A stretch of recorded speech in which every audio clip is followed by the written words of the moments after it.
Assalamualaikum warahmatullahi wabarakatuh.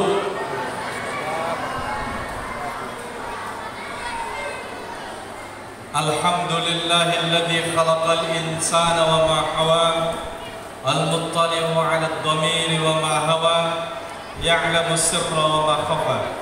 Asyhadu an la ilaha illallah wahdahu la syarika lah, wa asyhadu anna Muhammadan 'abduhu wa rasuluh alladzi la nabiyya ba'dah. Allahumma shalli wa sallim wa barik ala Muhammad wa ala alihi wa sahbihi ajma'in.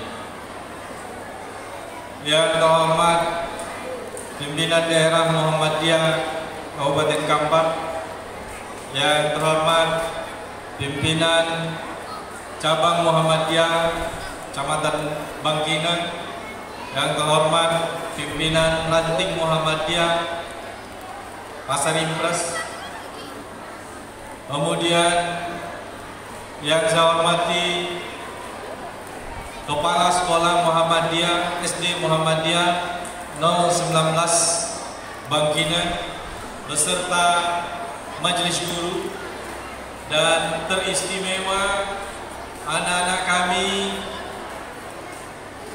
siswa dan siswi SD Tahfiz Muhammadiyah Bangkinang, dan hadir pada kesempatan ini orang tua kita dari Australia. Hadir, selamat datang Bapak di Bangkinang. Bapak-bapak, ibu-ibu hadirin yang berbahagia, puji syukur dari Allah Subhanahu wa taala, pada pagi ini alhamdulillah kita bisa hadir dalam kesempatan wisuda tahfiz kedua siswa dan siswi SD Muhammadiyah 019 Bangkinang. Malam tadi saya ditelepon oleh Pak Mustain untuk bisa memberikan motivasi gitu. Kalau motivasinya untuk tahfiz Quran, saya malu karena saya ini belum hafiz Quran dan terlambat. Saya baru memulai untuk tahfiz itu ketika tahun terakhir pondok di pondok pesantren, jadi terburu-buru hafal 2 juz karena mau berangkat ke Mesir. Saat hafal 2 juz rasanya sudah cukup, udah bagus rasanya. Sampai di Mesir, saya ikut halaqah tahfiz Quran di Mesir. Ternyata banyak salahnya, banyak salah makhraj huruf, tajwid.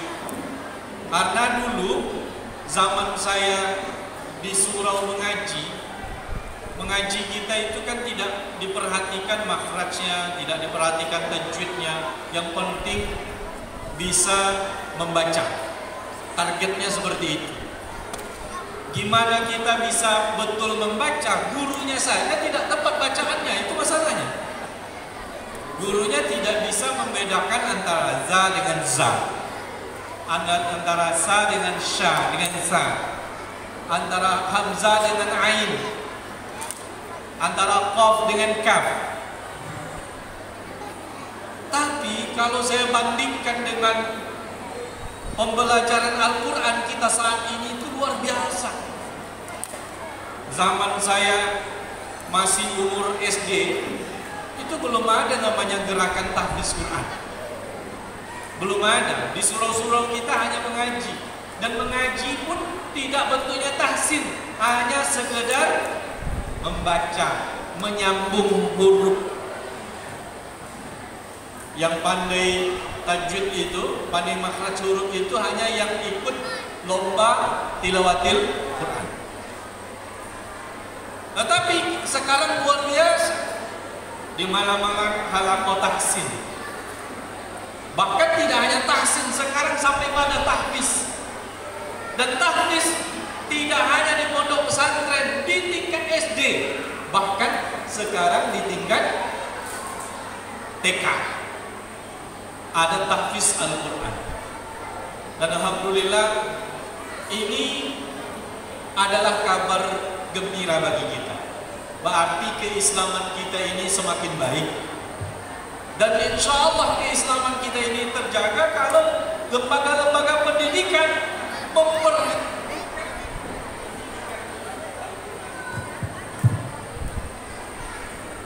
Pada ibu-ibu hadirin yang berbahagia, maka saya apresiasi kepada SD Muhammadiyah yang membuat lokal khusus untuk tahfiz Quran. Selama ini SD Muhammadiyah ini unggul dalam bentuk SDIT namanya, paling unggul di Bangkinang ini, sekolah dasar Islam terpadu. Sekarang ada lokal khusus tahfiz Quran untuk anak-anak SD Muhammadiyah, dan alhamdulillah sedang membuahkan hasil walaupun masih 2 tahun.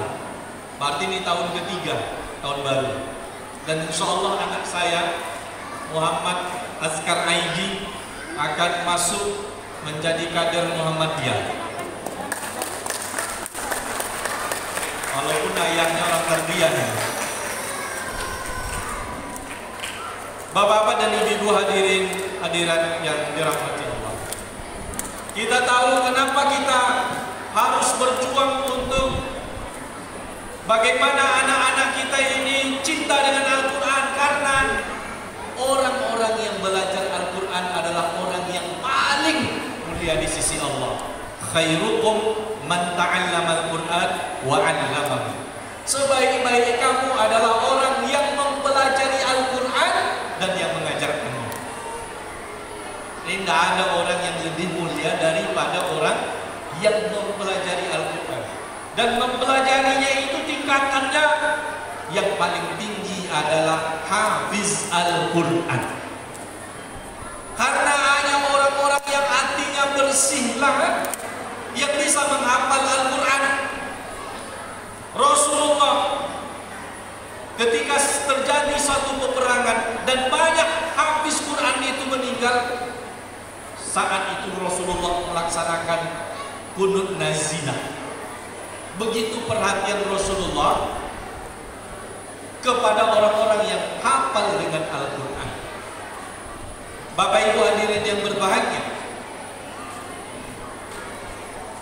saya ketika kuliah di Mesir, jadi kalau kita baca hadis Iqra'ul Quran fa innahu ya'ti yaumal qiyamah syafi'an li ashabihi. Bacalah Al-Quran, sesungguhnya Al-Quran itu datang pada hari kiamat menjadi penolong bagi orang yang membacanya. Tetapi saya rasakan kuliah di Mesir di Al-Azhar itu, Al-Quran ini betul-betul penolong. Jadi kalau mata kuliah itu hampir gagal, tapi kalau Qurannya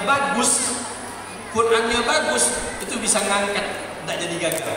Artinya tidak jadi merah. Kalau bahasa Arabnya rosin, tidak jadi rosin. Itu diangkat apa? Diangkat oleh Al-Quran. Dan Bapak Ibu hadirin yang berbahagia, para ulama membuat urutan apa keistimewaan Al-Quran bagi orang-orang yang hafiz Quran. Yang pertama keistimewaannya, dia adalah orang yang paling banyak, orang yang paling utama untuk maju jadi imam. Jadi kalau nanti ada kita mencari imam, yang dicari itu adalah orang yang paling banyak hafalan Al-Quran. Hafalan tentu dengan bacaannya yang benar.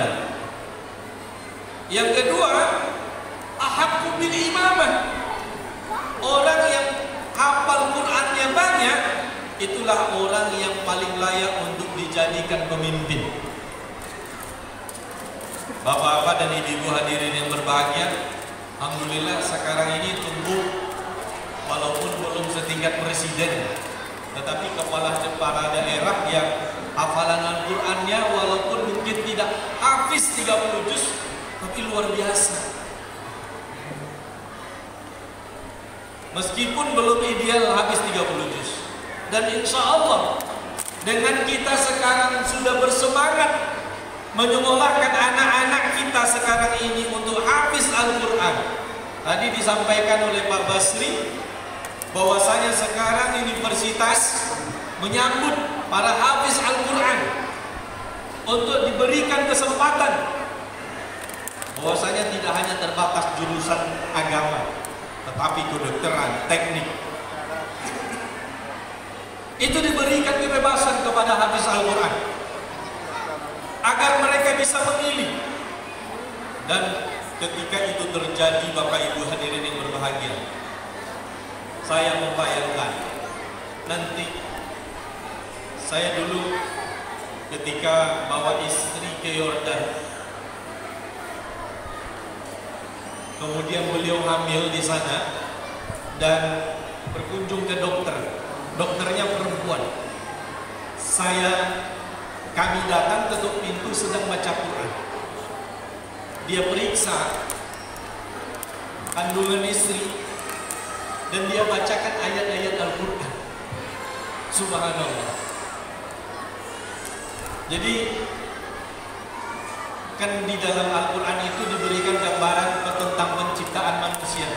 Dari setetes mani menjadi segumpal darah, dari segumpal darah menjadi segumpal daging, dan terus dibacakan ayat itu kepada kami. Subhanallah, dia dokter tapi ustazah. Nah, ini yang kita harapkan Bapak-bapak dan Ibu yang dirahmati Allah.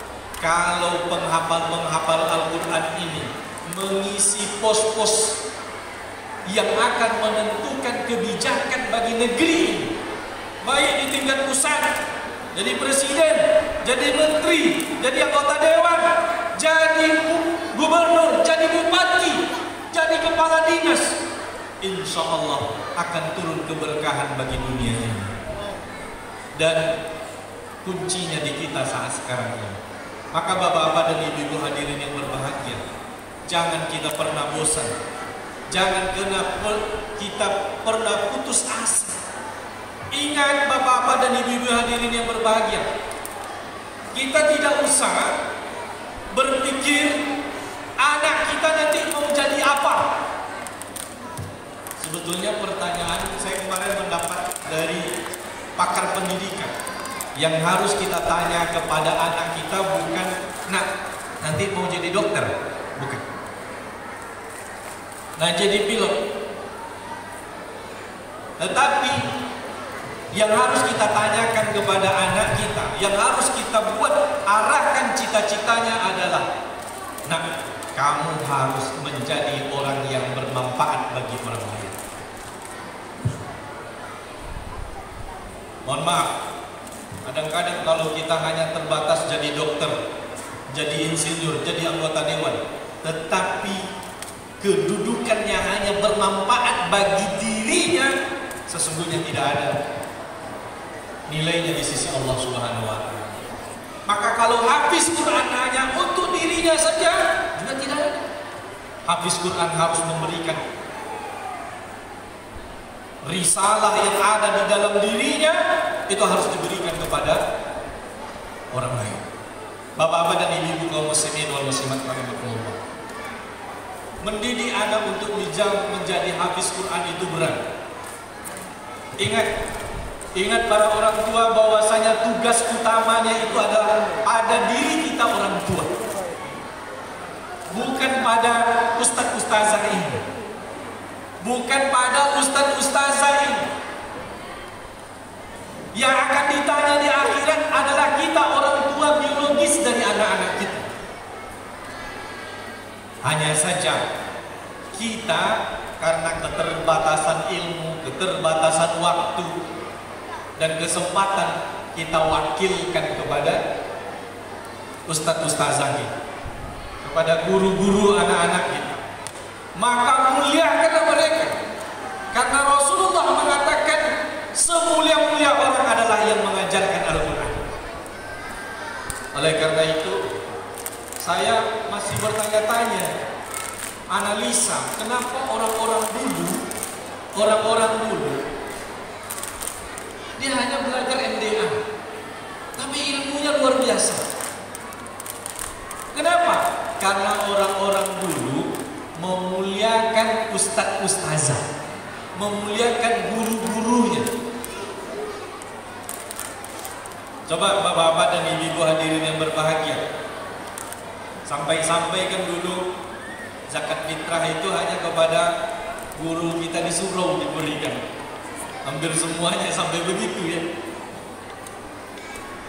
Jadi ada keberkahan ketika guru-guru itu kita muliakan.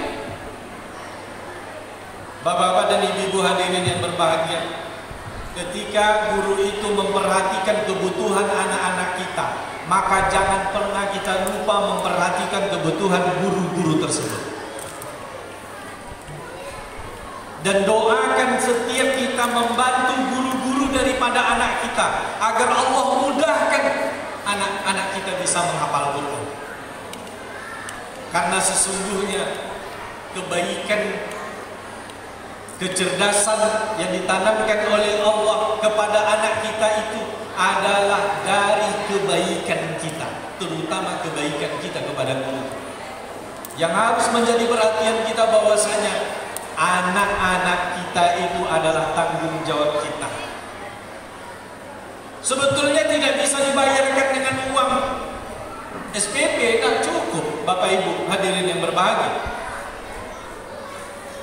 Maka oleh karena itu jangan pernah pelit untuk kebutuhan anak-anak kita. Dan kebutuhan anak-anak kita itu sesungguhnya yang paling terpenting adalah kebutuhan guru. Saya selalu mengatakan, yang paling esensi dari sebuah pendidikan itu adalah guru. Kualitas di pendidikan itu intinya adalah pada guru. Saya sudah sampaikan kepada Pak Musta'id, anak saya nanti akan menjadi wali santri, wali siswa daripada SD Muhammadiyah ini. Kita akan coba nanti membuat parenting day. Tadi disampaikan bahwasanya betapapun keras pendidikan, kuat pun pendidikan, guru-guru kita mengajarkan tahfiz, tetapi ketika di rumah, lingkungannya, orang tuanya tidak siap, maka tidak akan terbentuk anak-anak yang hafiz Quran. Handphone dikasih tanpa kontrol, misalnya, nggak akan terbentuk. Maka harus ada kerjasama, harus ada komunikasi. Maka kita tambah ilmu kita. Kita sebagai orang tua tambah ilmu. Mudah-mudahan nanti komitmen kita untuk bagaimana bersama-sama mendidik ini. Jadi bukan melepaskan pendidikan itu hanya kepada guru, tetapi tetap kita bermusyawarah mendidik anak kita, ikut pendidikannya, sehingga biar suasana di sekolah tidak terlalu jomplang dengan suasana kita di rumah. Jangan nanti suasana di sekolahnya suasana pendidikan, tetapi suasana di rumahnya suasana preman. Suasana di sekolahnya suasana ke bunyi bacaan Al-Quran, tapi suasana di rumahnya suasana joget. Ini anak-anak akan kebingungan. Bapak-bapak dan ibu-ibu hadirin yang berbahagia, saya ingin menyampaikan kesuksesan anak itu ditentukan oleh 4 hal. Yang pertama adalah IQ. IQ itu adalah kecerdasan akademik. Ini mesti kita kejar. Bagaimana anak-anak kita pintar membaca, bagaimana anak-anak kita pintar menghitung, bagaimana anak-anak kita punya wawasan tentang ilmu pengetahuan alam misalnya. Yang kedua adalah EQ. EQ ini adalah emotional quotient. Emosional. Orang yang pintar belum tentu sukses kalau dia tidak bisa mengendalikan dirinya. Jadi anak-anak itu harus diajarkan bagaimana dia menghadapi berhadapan dengan orang lain, berteman. Mudah-mudahan ini menjadi perhatian bagi majelis guru. Anak-anak tidak hanya fokus pada intelektualnya saja, tetapi bagaimana ajar anak sabar, ajar anak teratur. Saya salut, ada sebuah video di Jepang itu bagaimana mengajarkan anak untuk antri. Jadi di Jepang itu ternyata yang didik pertama sekali bukan membaca, bukan menghitung, tetapi yang dididik pertama sekali itu adalah karakter. Apa di antara karakternya itu? Bersabar dengan jatahnya antri. Jadi dibuatlah anak berbaris dari pertama sampai 30 ke belakang. Biasanya kan kita ngasih itu satu, yang pertama pergi, yang kedua pergi. Tapi akhirnya yang terakhir ini tidak. Yang pertama dikasih ke belakang, yang kedua dikasih ke belakang. Dikasih ke. Ini mengajarkan anak untuk bisa berbagi dengan teman. Ini luar biasa. Ini luar biasa Bapak Ibu hadirin yang berbahagia. Kemudian saya melihat di beberapa video, bagus kita mengambil pelajaran dari Facebook, dari YouTube. Guru ketika masuk ke sekolah itu disambut dengan anak-anak, macam ada yang dipeluk, ada yang dikasih. Ada kedekatan semangat anak-anak itu dengan gurunya, ikatan emosional yang luar biasa. Nah ini mudah-mudahan kreativitas nanti di SD Muhammadiyah pasti ditingkatkan, kita tingkatkan ilmu-ilmu tentang ini, sehingga anak-anak kita itu pergi ke sekolah mereka bahagia, pergi ke sekolah itu mereka bergembira. Karena apabila mereka bergembira, berbahagia, kecerdasannya akan meningkat. Tetapi ketika di rumah kita marahin, di sekolah gurunya justru tidak menyambutnya dengan baik, itu susah untuk masuk ilmu itu nantinya. Kemudian SQ, ya, spiritual vision. Spiritual vision itu artinya anak-anak kita mesti kita didik untuk ibadah, dan itu pasti. Ya makanya pendidikan kita kan belajar sholat itu SD, belajar sholat. Kalau anak-anak kita karena sudah full day, kan tidak lagi MDA. Kalau dulu kita belajar ininya di MDA, maka pastikan anak-anak kita wuduknya benar, sholatnya benar, dan tidak diragukan lagi insya Allah ustazah kita di SD Muhammadiyah. Nah yang keempat, Bapak Ibu yang dirahmati Allah, EQ atau AQ kalau kita ejaannya adalah adversity quotient. Itu adalah bagaimana anak-anak kita latih untuk menghadapi tantangan, menghadapi ujian. Ya Bapak-bapak dan Ibu-ibu hadirin yang berbahagia, jadi kalau anak kita misalnya dia ditinju sama temannya di sekolah, ditinju sama temannya di sekolah, hati-hati kita menyikapi. Jangan mak di kawan lu, moto itu mak, langsung di palansang apa bahasa awal, koma kawannya, dibaunya bau jantan. Ini tidak baik. Ya. Sikap kita terhadap pengaduan anak kita itu, ingat, itu akan masuk dalam pikiran.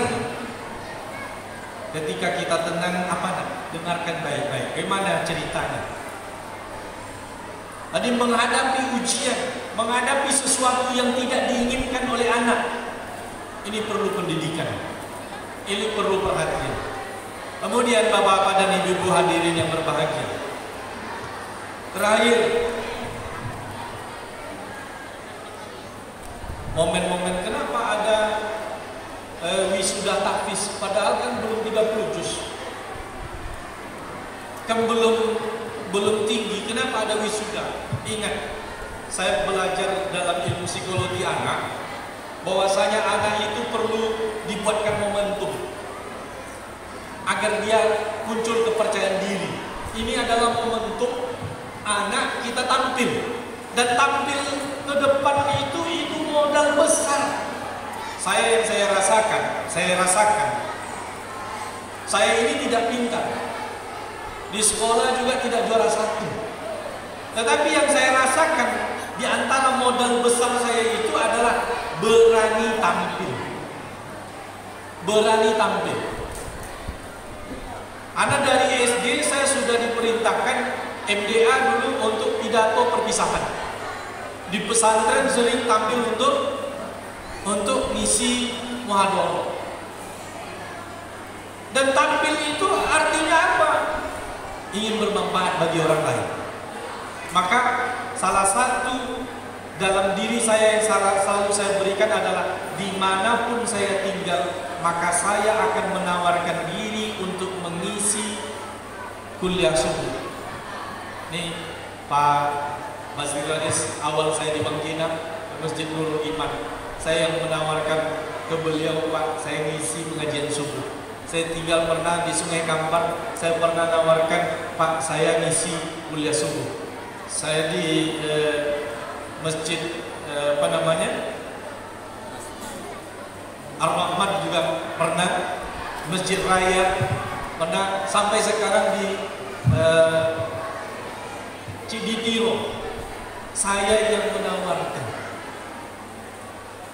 Karena yang saya rasa yang saya punya adalah ilmu agama yang dulu saya ambil disekolahkan oleh orang tua. Maka saya tidak menunggu orang untuk menyuruh saya untuk ceramah, tapi sayalah yang menawarkan diri untuk bisa mengisi ceramah. Dan ini perlu pendidikan. Kadang-kadang pendidikan seperti ini tidak menjadi perhatian oleh guru dan oleh lembaga-lembaga pendidikan. Mohon maaf Bapak Ibu hadirin yang berbahagia, banyak lembaga pendidikan itu yang hanya menyibukkan diri untuk mempersiapkan anak-anak kita untuk bisa menjawab soal ujian, tapi tidak bisa menjawab soal kehidupan.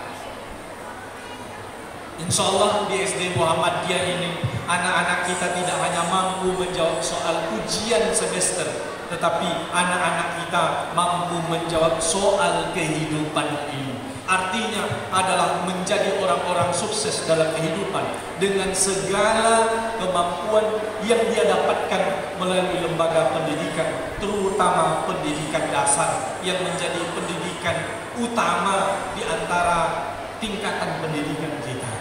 Bapak-bapak dan ibu-ibu hadirin yang berbahagia, kita sebagai orang tua harus bersabar dengan proses, karena orang ada bahasa yang mengatakan kita hargai prosesnya,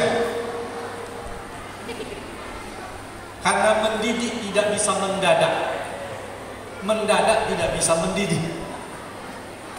Hargai proses itu, dan proses itu artinya kita perlu bersabar. Sekali lagi Bapak Ibu dirahmati Allah, terima kasih atas segala perhatian. Mohon maaf atas segala kekurangan. Wabillahi taufiq wal hidayah. Wassalamualaikum warahmatullahi wabarakatuh.